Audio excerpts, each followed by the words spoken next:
Hey, what's up everybody? Taylor with KC here, and today I have Josh, aka 11's JLU with us. And as you can see, we are at the Dixie Off-Road Expo here at Easter Jeep Safari in Moab, Utah. Now Josh is one of the KC family members, a KC ambassador for us, and he's got an awesome Jeep here that's just one of the wide variety of different vehicles that a lot of the people in the KC family like to build. So we wanted to kind of get Josh to give us the overview on what his vehicle is, what the rundown is, just to give you all an example of some of the cool vehicles out there that feature KC lights.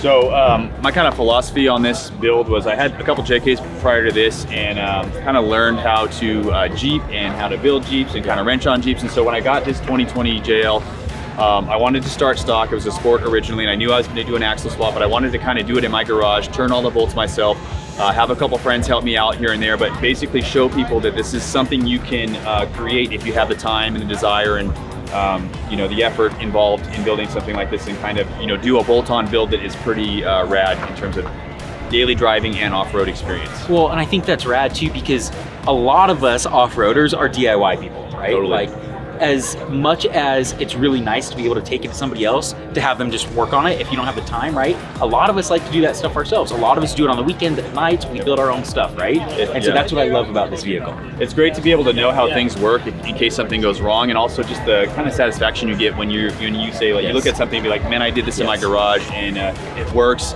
and it works well, and it looks cool, and it, you know, it's just function, and you know, honestly, this is what I take my kids around town in, and this is what I drive to events like this, and so it has a dual purpose for me, and it's really nice to put something together in a package like this.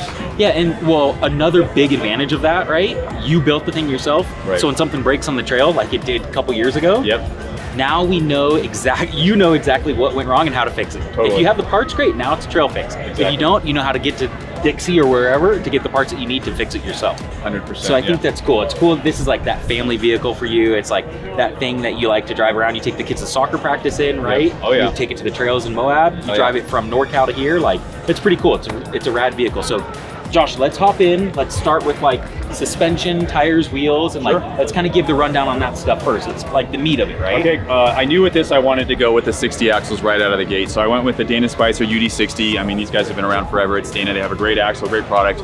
We did 538 gears in here with Eaton E-Lockers.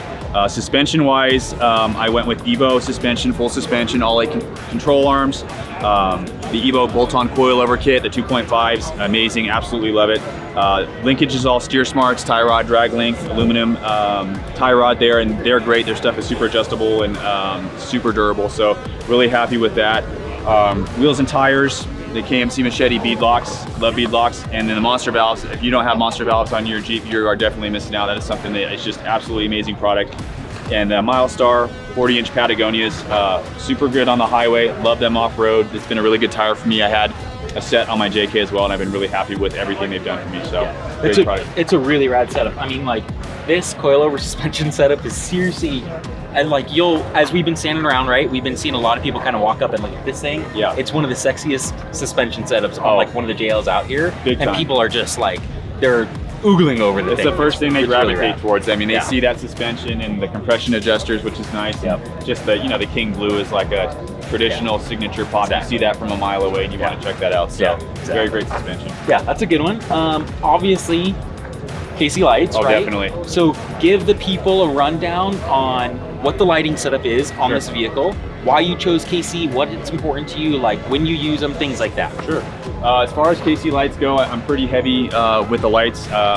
You know, lighting for me was one of those things I didn't really appreciate or understand how much I needed good lights until I had them on my Jeep. Once I got that full light setup, it made it a tremendous difference off-road in terms of being able to see, having other people see you, having spotters be able to check you out with rock lights. So the lights we went with on this Jeep were SlimLiTES on the A-pillar. Great light, love that light. You know, I had those on my JK. I ran those on the bumper and the A-pillar. And then Flex Era 4, amazing. You guys, brand new. You guys knocked this one out of the park.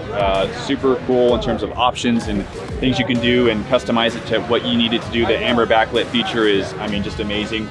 We've got the gravity headlights, awesome headlight, bright mode, regular mode, just really good light output.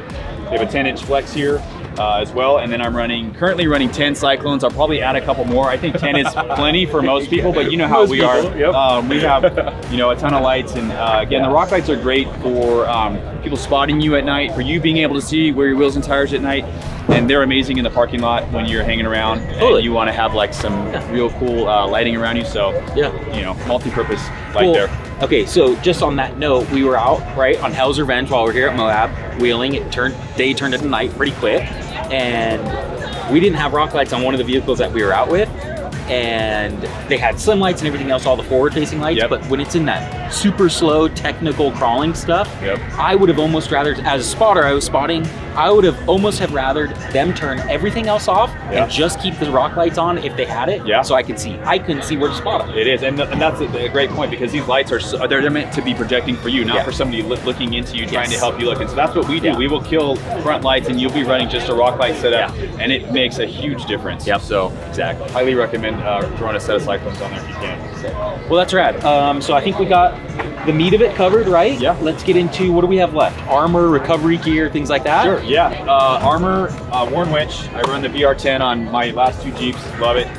Synthetic rope, amazing. The Factor 55 link, any of their stuff is super high-end and amazing. I did an aluminum bumper this time. This is GenRight's aluminum bumper. You know, with the Jeep, it's always a balance of weight. You want it to be heavy enough to where you have the stoutness, but you don't want it to be so heavy that it's kind of, you know, holding it back. So adding the aluminum to the front bumper allowed me to kind of level the Jeep out better. Aluminum fenders as well with Nemesis Industries. Nemesis. So this is a great looking fender. Super great fit and finish on that.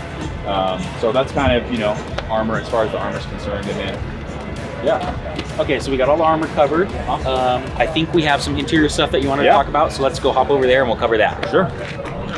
So for me, building the Jeep is mostly about its function. The things I focus on first are performance, off-road performance, on-road performance, making sure the Jeep can handle everything I want to take at it, whether it's going to the grocery store or off-roading. But it is nice with these JLs to have some of the cool creature comforts. So one of the things that I added to this Jeep that's amazing is the Stinger, the Heighten, the head unit. I had the 8-inch screen originally. It was cool, but it didn't have all the cool like off-road modes where you can see your pitch and your roll, and you can see or all the gauges for everything. So the Heighten head unit is absolutely amazing. And then of course, you know, we got the radios in here. We always are in touch on the trail. Even the way up here, we're in communication on the convoy, making sure that people are bathroom breaks, or I got a problem with the rig, or, you know, can we slow down the pace or whatever. So we use the rugged radios for that. The handhelds work great. I'm going to do a full in-system, you know, rugged setup in this as well, just because the range that you can get on that is just really unmatched. So other than that, interior, I didn't really touch a lot. These JLs come great. You know, I have an S-Pod to power all the lights and the lockers, and other than that, the interior is pretty much, you know, how it came off a lot. Well, I think it's a rad Jeep. I know that for you, it's obviously there's always going to be evolutions of what 11s is going to look like, because I know how you build Jeeps. It's never ending. So I'm excited to see what the next step is. I know that you've got it now to a place like you're happy with it, you want to wheel it, you want to show it off, all that stuff. But I'm still excited to see what the next step is for Josh. So thank you, Josh, for kind of hopping in and doing this. Of course. Thank you all for tuning in. We really hope that this gives you a good idea of just one of the wide variety of vehicles of the people that are in the KC family. It's just something cool. We have everything from the mild end of the spectrum to something like this, which is a little bit more leaning on the wild end of the spectrum on 40s and everything else. So once again, Josh, thank you for tuning in or being with us. Thank you all for tuning in, and remember to adventure further.